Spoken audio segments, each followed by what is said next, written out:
I firmly believe that discipline is the cornerstone of success. It is the driving force behind every great achievement, and it is the key that unlocks the door to a life of abundance and fulfillment. Without discipline, our dreams remain elusive fantasies, and our potential lies dormant, waiting to be unleashed.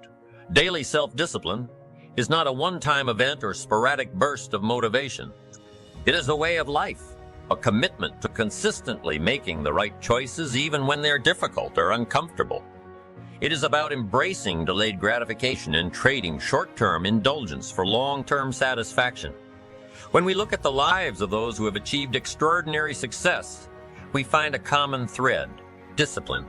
They understand that success is not an overnight phenomenon, but the result of small, consistent actions taken day in and day out. They have mastered the art of self-discipline and use it as a vehicle to progress steadily towards their goals.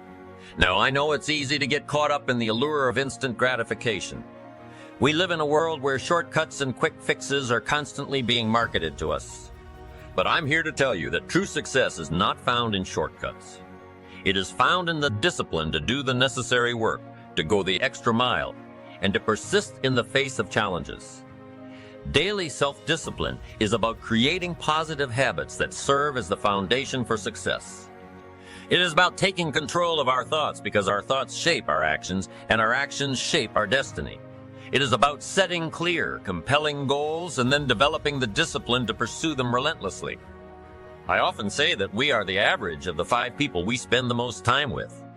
That's why it is crucial to surround ourselves with individuals who uplift and inspire us, who share our commitment to growth and discipline. The right associations can fuel our motivation and provide the support and accountability we need to stay on track. But let me be clear, disciplining is not about depriving ourselves or becoming rigid and joyless. It is about making choices that align with our long-term vision and values. It is about finding a balance between short-term pleasures and long-term rewards. Discipline allows us to experience true freedom, the freedom to live life on our terms, to pursue our passions, and to make a positive impact on the world. And that's what discipline is. Discipline means taking the hard road, the uphill road, to do what's right for yourself and for other people. It's about disciplining your emotions so you can make good decisions. It's about having the discipline to control your ego, so it doesn't get out of hand and control you. It's about treating people the way you would want to be treated and doing the tasks that you don't necessarily want to do, but that you know will help you or help your team. It's about facing your fears. It takes discipline to face your fears so you can conquer them. So how do we cultivate daily self-discipline? It starts with a decision to take responsibility for our lives and to commit to personal growth. It requires us to identify our weaknesses and areas where we need to improve and then develop strategies and systems to overcome them. It demands consistency, resilience, and a willingness to learn from our failures. I want to leave you with a powerful quote. We must all suffer one of 2 things: the pain of discipline or the pain of regret and disappointment. The pain of discipline is temporary, but the pain of regret lasts a lifetime. Choose discipline. Embrace it as a guiding principle in your life. And remember, it is the daily acts of self-discipline that will lead you to the extraordinary life you desire and deserve. Many people yearn for instant transformation, a miraculous change that will revolutionize their lives overnight. But the truth is, lasting change rarely happens that way. It is the result of consistent, deliberate action taken day after day, week after week, and year after year. Imagine a sculptor who carves a masterpiece out of a block of stone. Each strike of the chisel may seem insignificant on its own, but it is through the accumulation of these small, repetitive actions that a magnificent sculpture is born in the same way. It is the accumulation of our daily actions that shapes our lives. The power of small, repetitive actions lies in their ability to compound over time. Just like compound interest multiplies our financial investments, consistent actions compound to create remarkable results. It is through the accumulation of small steps that we climb mountains, achieve great feats, and transform our lives. Consider the habit of exercise. Committing to 30 minutes of physical activity each day may not feel like a significant change in the beginning. The key to harnessing the power of small, repetitive actions is consistency. It is not the occasional bursts of effort that create lasting change. It is the daily commitment to doing what needs to be done. It is finding the discipline to show up every day, regardless of how we feel, and taking those small steps towards our goals. Furthermore, we must be intentional about the actions we repeat. Just as a farmer carefully selects the seeds they plant, we must choose our habits and behaviors wisely. We must identify the small actions that align with our goals and values, and then repeat them consistently. By doing so, we sow the seeds of success and reap a bountiful harvest. Remember, every action, each time you make a conscious decision to eat a healthy meal, to invest in your personal growth, to nurture your relationships, or to show kindness to others, you are taking a small step towards creating the life you desire. And when you repeat those actions day after day, the results become extraordinary. You've got to have family goals, personal goals, and worthy projects you would like to support. Not just income goals, but a full variety of things. If you can develop an appetite for all of that, I call them reasons. Reasons make the difference. If you have enough reasons, you can do spectacular things. There's an ancient script that says, without a vision, we die. And if I can get people caught up in thinking about where they would like to go, who they would like to meet, the kind of income they would like to have, the kind of skills they would like to develop, the influence they would like to have, the reputation they would like to build. Would you like to be an entrepreneur, or would you like to have a masterful management career? Would you like to be a better parent? What kind of influence would you like to have on the people around you? Do you like to influence the industry you're in? There's a whole wide range of things that we need an appetite for, things to accomplish, and that's called the promise of the future. Without that promise, life becomes a little less worth living. If the promise is clear, we will pay the disciplines, we'll pay the price, we'll read the books, we'll take the classes, we'll learn the skills. So that's one of the first things to articulate the promise. A big job parents have these days is getting kids to see the promise of the future. The possibilities, the opportunities. When I used to cross my fingers and say, I sure hope things will change for me, he said, Meister Rohn, for things to change for you, you've got to change. I used to hope the economy would change, or my boss would change and become more benevolent. I used to hope that circumstances would change, the difficulties would go away. But he said, things aren't going to change. It's going to be like it's always been. But if you change, everything will change for you. That sort of is the centerpiece of the philosophy I've been trying to teach all these years, and I think that's one of the best quotes. It's a promise he gave me. If you will change, everything will change for you. But if you won't change, the next 5 years will probably be just about like the last 5. But anytime you want to, you can learn from the last 5 and make the next 5 years of your life totally different from the last 5. If you'll make some little simple beginning changes for your health, for your income, being more valuable in the marketplace, things you want for yourself and for your family, and all the rest small pieces at a time. The best is to substitute a poor habit with a good habit. If you've got some bad habits as far as your health is concerned, if you start some good ones, my mama taught, an apple a day, and my father will be 92, has never been ill. I've never been ill, my children, my grandchildren. Mama taught us so well those simple, basic good habits of good health that we followed all these years, and the payoff is extraordinary. So maybe you've got something like smoking that you shouldn't do, but rather than just trying to quit that, what if you started something positive? And you got so inspired about doing that, that inspired you then to start changing something that was negative. Looking at your own desires, looking at your own possibilities, and then stretching yourself and seeing if you can become all that you can become, earn all that you can earn, share all that you can share, make steady progress in that direction to meet that success. If there are books provided that you don't read, classes provided that you don't take, music provided that you don't listen to, ideas provided that you ignore, places to go of learning that you could find contact with, ideas that could change your life and never take advantage of it. That's the big tragedy, to have so much brought to your fingertips and not to be excited about it.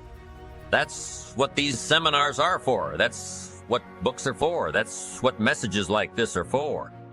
It's to remind people of what all is available.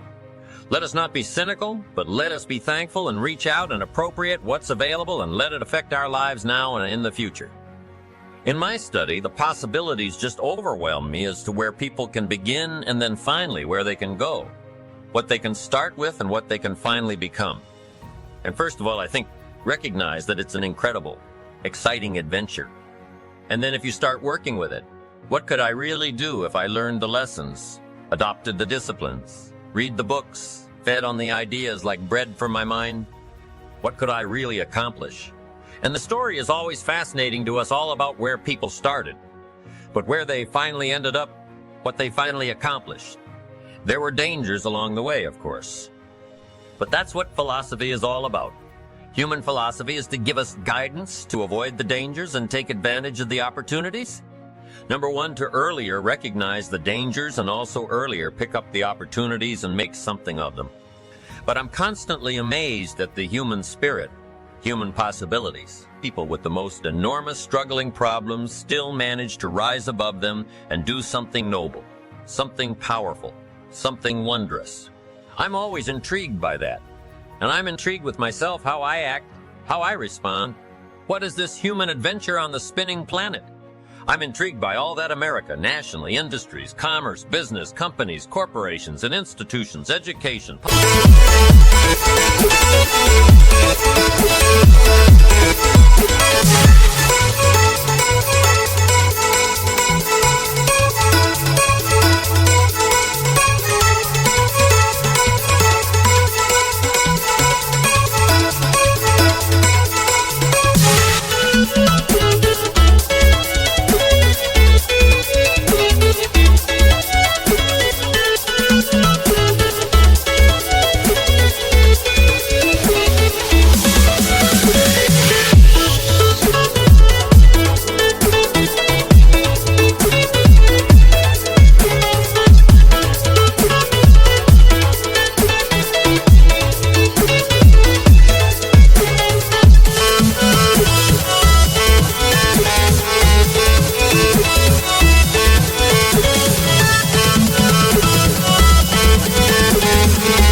All the rest involving human beings is an intriguing adventure. I think we need to be curious about it, how it works and how we can best play our part in family and community, as a citizen, as a company, as a salesperson. Curiosity, develop an appetite for that and just start by saying, I'm going to systematically make some inquiry. I'm going to be a better reader. I'm going to listen better. I'm going to search and start that whole process. And the more you do it, I'm telling you, you'll find something fascinating that'll lead to something else fascinating. And the first thing you know, you've got this on an upward trend to become valuable as a leader, to become valuable in articulating the challenge of the future, competing among the nations of the world. We've got our work cut out for us, but it starts at home, being valuable as a teacher. The key is not to just be a teacher, but be a student teacher. Don't just be a salesperson, be a student salesperson. Don't just be a father, be a student father. Don't just be the leader of a company, but be a student leader. And whether it's a company, corporation, government, school, community, home, family, office, basketball team, baseball team, wherever people gather for whatever reason, if each one brings a better value to that enterprise, to that game, to that family, to that business, to that office, we've got a good chance of competing well among the nations of the world. And who knows what all we can accomplish in the 21st century. Starting with something simple, Mama said, an apple a day keeps the doctor away. Good question for my audience today. What